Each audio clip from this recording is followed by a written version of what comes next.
जैसा आप लोग देख रहे हैं कि जब मैं जेल में था, इन लोगों ने दिल्ली के लोगों को परेशान करने में कोई कसर नहीं छोड़ी। ऐसे ऐसे काम रोक दिए जिससे दिल्ली के गरीब आम आदमी बहुत ज़्यादा परेशान हो रहे हैं।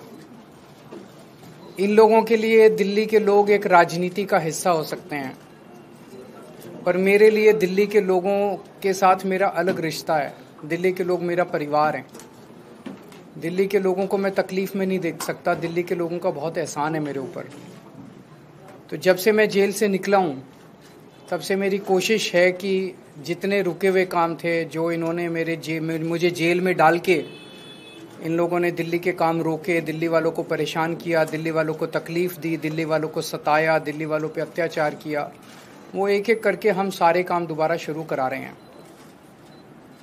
तो उसी सिलसिले में आज दिल्ली सरकार ने एक बहुत महत्वपूर्ण फैसला लिया है और मैं दिल्ली के दलित समाज के लिए, एसटी समाज के लिए, ओबीसी समाज के लिए, ईडब्ल्यूएस वालों के लिए एक बहुत अच्छी खुशखबरी लेके आया हूँ। दिल्ली में एक हमने 2017 में स्कीम चालू की थी, मुख्यमंत्री जय भीम योजना। उस योजना के तहत हम दलित, एसटी, ओबीसी और ईडब्ल्यूएस समाज के लोगों को, उनके बच्चों को कोचिंग करने के लिए हम मदद करते थे। जैसे मैं खुद 12वीं के बाद जब मैंने आईआईटी की तैयारी की, तो मुझे याद है मैंने 2 कोचिंग इंस्टीट्यूट से कोचिंग की थी और उन दिनों में भी कोचिंग बहुत महंगी हुआ करती थी। और मुझे लगता है कि अगर मैं वो दोनों कोचिंग नहीं करता तो पता नहीं मेरा अच्छा रैंक आता नहीं आता आईआईटी में, मेरा एडमिशन होता नहीं होता आईआईटी में। उसके बाद जब मैं पास आउट हो गया, फिर मैंने सिविल सर्विसेज की तैयारी की, तब भी मैंने कोचिंग की थी। अगर वो कोचिंग ना करता तो पता नहीं मेरा होता नहीं होता। लेकिन कोचिंग बड़ी महंगी है और गरीब लोग, दलित समाज के लोग, ओबीसी समाज के लोग जो गरीब हैं, जिनके पास पैसा नहीं है, उनके बच्चे इंटेलिजेंट हैं। इंटेलिजेंस पैसे की मोहताज नहीं है। गरीबों के घर भी इंटेलिजेंट बच्चे पैदा होते हैं, वो भी बहुत इंटेलिजेंट हैं, लेकिन उनको सहूलियत नहीं मिलती, उनको अवसर नहीं मिलते, अपॉर्चुनिटीज नहीं मिलती।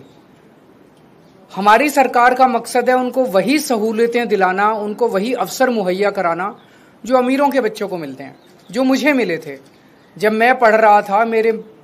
भगवान ने मुझे एक मिडिल क्लास फैमिली में पैदा किया। जो अवसर मुझे मिले वो अवसर गरीब से गरीब लोगों को भी, दिल्ली के मेरे गरीब से गरीब बच्चों को भी मिलने चाहिए। तो वो अवसर मुहैया कराने के लिए हमने स्कीम निकाली थी कि 12वीं के बाद या ग्रेजुएशन के बाद अगर कोई कम्पिटिटिव एग्ज़ाम देता है बच्चा, इंजीनियरिंग के लिए, मेडिकल के लिए, रेलवे के लिए, नौकरी के लिए, यूपीएससी के लिए, कोई भी वो देता है, अगर कोचिंग में एडमिशन लेता है तो उसको दिल्ली सरकार उसका कोचिंग का सारा खर्चा देती थी। और बाद में हमने उनको 2,500 रुपये महीना भी देना चालू किया था, ताकि पढ़ते वक्त वो कोचिंग इंस्टीट्यूट अगर जाना आना है उसके लिए, उसको जाने आने के लिए और उसके मिसलेनियस एक्सपेंसेस के लिए 2,500 रुपये महीना भी देना चालू किया था। कुछ अड़चने कोरोना की वजह से आई और उसके बाद मेरे जेल जाने के बाद ये बिल्कुल ठप हो गई स्कीम। इसको ठप कर दिया गया, जानबूझ के इसको ठप कर दिया गया। लेकिन आज मुझे बेहद खुशी है पूरे दलित समाज को, ओबीसी समाज को, ईडब्ल्यूएस, हमारे गरीब भाइयों को बताते हुए कि आपके बच्चों के लिए आज दिल्ली सरकार ने इस स्कीम को दोबारा चालू कर दिया है। जितनी पुरानी पेमेंट्स बकाया थी, जिसकी वजह से ये पेमेंट्स नहीं की गई, मेरे जेल जाने के बाद पेमेंट्स रोक दी गई, वो पेमेंट्स अब वेरिफिकेशन वगैरह करके दोबारा कर दी जाएंगी। उनकी इंस्टीट्यूट्स की पुरानी पेमेंट्स, जो भी वेरिफिकेशन की प्रक्रिया वो करके, और इन स्कीम्स को दोबारा रजिस्ट्रेशन करके बच्चों को दोबारा मुहैया कराया जाएगा, सारी अवसर मुहैया कराए जाएंगे। और मैं भगवान से प्रार्थना करता हूँ कि बच्चे, हमारे गरीबों के बच्चे खासकर, खूब फलें फूलें, आगे बढ़ें, तरक्की करें, देश के विकास में योगदान करें। वो किसी भी तरह से दूसरे वर्गों से पीछे नहीं है, किसी भी तरह से दूसरे वर्गों से कम नहीं है। उन्हें अवसर हम पूरे देंगे।